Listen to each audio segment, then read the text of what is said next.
Hello my dear students, आप तमाम छात्र छात्राओं का फिर से हमारे यूट्यूब चैनल केमिस्ट्री एनालिसिस पे हार्दिक अभिनंदन है, हार्दिक स्वागत है। मेरे प्यारे छात्र छात्राओं, आज के वीडियो में हम डिस्कस करेंगे क्लास 11th का एनसीईआरटी सिलेबस। कि आपका क्लास 11th का एनसीईआरटी का क्या सिलेबस है, इस सिलेबस को हमें किस तरीके से पढ़ना चाहिए। क्योंकि एक स्टूडेंट के तौर पे आप जिस भी चीज़ की प्रिपरेशन कर रहे हैं, जिस भी चीज़ की आप तैयारी कर रहे हैं, तो सबसे पहला हमारा ये काम होता है कि हम उस चीज़ के सिलेबस को बहुत अच्छी तरीके से जान लें, ताकि हम अपनी एक स्ट्रेटजी के तहत उस चीज़ का प्रिपरेशन कर सकें। तो आपके लिए ये बहुत महत्वपूर्ण होता है कि आपका सिलेबस क्या है और उस सिलेबस को आपको किस तरीके से पढ़ना चाहिए।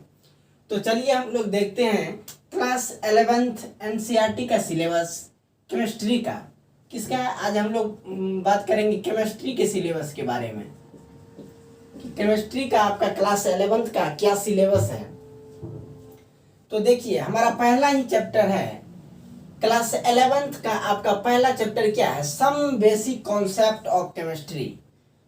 कौन सा चैप्टर है? पहला ही some basic concept of chemistry. अर्थात इस चैप्टर में आपको बेसिक इंफॉर्मेशन जो केमिस्ट्री का है उन चीज़ों के बारे में पढ़ने को मिलेगा।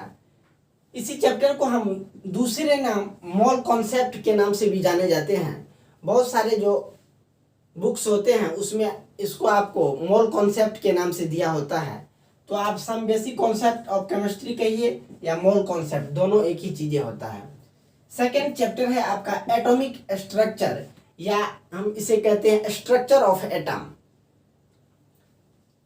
थर्ड चैप्टर आपका क्या है? क्लासिफिकेशन ऑफ एलिमेंट्स, या आप इसको क्या कहते हैं, पीरियोडिक टेबल के नाम से भी जानते हैं इस चैप्टर को। चौथा चैप्टर है हमारा chemical bonding and molecular structure. क्या है चौथा chapter? Chemical bonding. This is most important chapter in class 11th। Class 11th के दृष्टिकोण से सबसे ज़्यादा अगर महत्वपूर्ण चैप्टर की बात करेंगे तो हम वो है केमिकल बॉन्डिंग। पांचवा चैप्टर है हमारा redox reaction.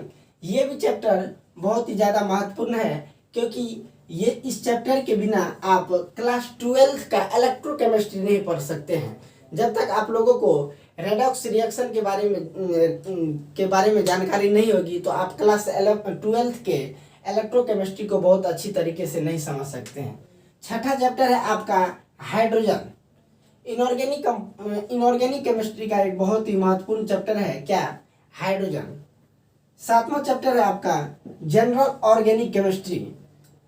General organic chemistry अर्थात जिसको आप लोग क्या कहते हैं, आईयूपीएससी नोमेनक्लेचर। इस चैप्टर को हम जीओसी के अंदर ही आईयूपीएससी पढ़ेंगे। आठवां चैप्टर है आपका आइसोमेरिज्म। जीओसी के अंदर ये सारी चीजें आती है, लेकिन इसको हम लोग अलग अलग करके पढ़ेंगे। क्या है आठवां चैप्टर आपका? आइसोमेरिज्म। नेक्स्ट चैप्टर है आपका जीओसी अर्थात जनरल ऑर्गेनिक केमिस्ट्री। 10वां चैप्टर है आपका एस ब्लॉक एलिमेंट। कौन सा चैप्टर है? S block element. 11वां चैप्टर है आपका हाइड्रोकार्बन। ये चैप्टर भी बहुत ज़्यादा महत्वपूर्ण है ऑर्गेनिक केमिस्ट्री के दृष्टिकोण से, क्योंकि जब तक आप हाइड्रोकार्बन के बारे में नहीं पढ़ेंगे तो आप क्लास 12th का ऑर्गेनिक केमिस्ट्री बहुत अच्छी तरीके से नहीं समझ सकते हैं। 12वां चैप्टर है हमारा state of matter, gaseous and liquid state के बारे में हम लोग इसमें डिस्कस करेंगे। अगला चैप्टर है हमारा 13वां चैप्टर है थर्मोडायनेमिक्स। ये भी चैप्टर अपने आप में एक बहुत ही मज़ेदार चैप्टर्स है और आपको पढ़ने में भी बहुत इंटरेस्ट आएगा। 14वां चैप्टर है हमारा P block elements. P block elements की अगर हम बात करेंगे तो क्लास 12th में भी आपको पी ब्लॉक एलिमेंट पढ़ने को मिलेगा। तो क्लास 11th में हम एक छोटा सा पार्ट पढ़ते हैं पी ब्लॉक एलिमेंट का, जिसमें हमको 13 ग्रुप और 14 ग्रुप के बारे में सिर्फ पढ़ना होता है। नेक्स्ट चैप्टर है आपका केमिकल इक्विलिब्रियम, और उससे नेक्स्ट 16वां चैप्टर है हमारा आयनिक इक्विलिब्रियम। 15वां चैप्टर कौन सा है? केमिकल इक्विलिब्रियम, और 16 चैप्टर जो है वो आयनिक इक्विलिब्रियम। अगर लास्ट चैप्टर की बात करेंगे हम लोग तो 17वां चैप्टर है आपका इन्वायरमेंटल केमिस्ट्री। इस चैप्टर से भी कहीं ना कहीं आपको IIT JEE या नीट में कहीं ना कहीं एक दो क्वेश्चन हर बार आ ही जाता है। तो ये भी चैप्टर हमारे दृष्टिकोण से बहुत ही महत्वपूर्ण है और बहुत इंटरेस्टेड चैप्टर भी है। आपको बहुत कुछ सीखने को मिलता है ऐसे चैप्टर्स पढ़ने से।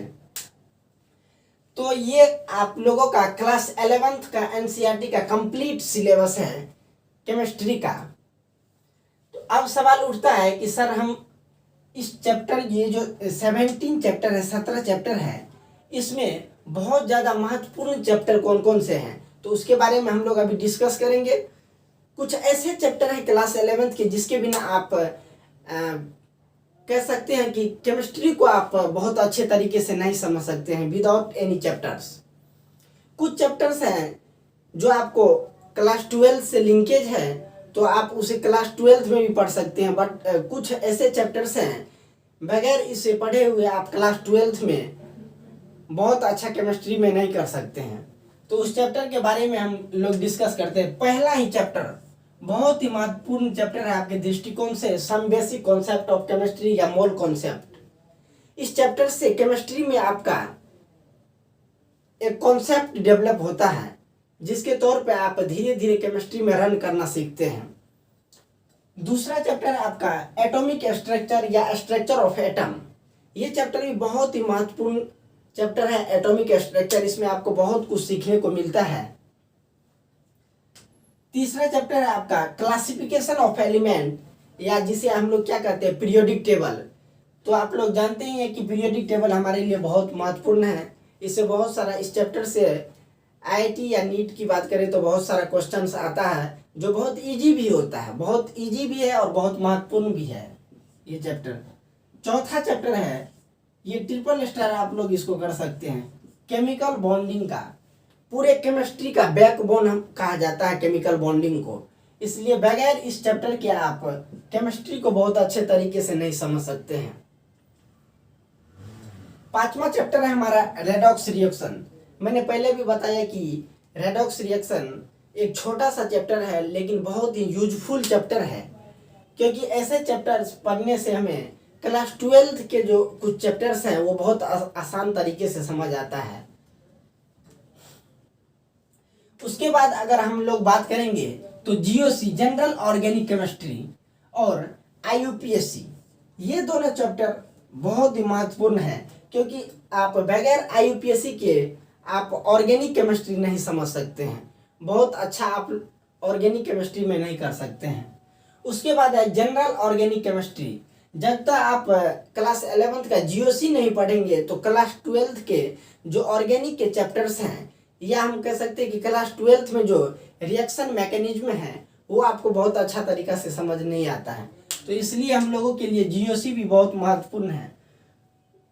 उसके बाद अगर हम लोग बात करेंगे तो हाइड्रोकार्बन भी हमारे लिए बहुत महत्वपूर्ण है ऑर्गेनिक केमिस्ट्री समझने के लिए।